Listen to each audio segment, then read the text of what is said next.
জাতিসংঘ সম্প্রতি জুলাই গণ অভ্যুত্থানে জুলাইয়ের শিক্ষার্থী ও সাধারণ জনগণের উপর তৎকালীন আওয়ামী লীগ সরকার ও পতিত স্বৈরাচার শেখ হাসিনার নিঃসঙ্গতার চিত্র তুলে ধরেছে।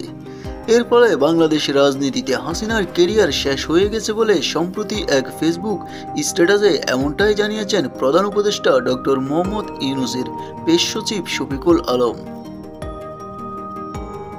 প্রধান উপদেষ্টার পেশ সচিব শফিকুল আলম ফেসবুকে লিখেছেন, গত আগস্টের শেষ দিকে যখন প্রধান উপদেষ্টা অধ্যাপক মোহাম্মদ ইউনূস জাতিসংঘের মানবাধিকার দপ্তরে জুলাই ও আগস্টের নিঃসঙ্গতার নিরপেক্ষ তদন্ত পরিচালনার জন্য আমন্ত্রণ জানান, তখন অনেকে সংশয় প্রকাশ করেছিলেন।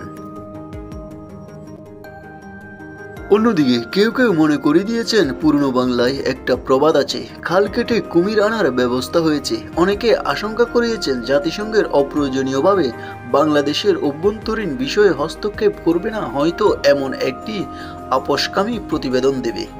এমনটি আফ্রিকা ও মধ্যপ্রাচ্যে দেখা যায়। তবে অধ্যাপক ডক্টর ইউনূস তার সিদ্ধান্ত অটল ছিলেন। নিউজ বাংলা 29।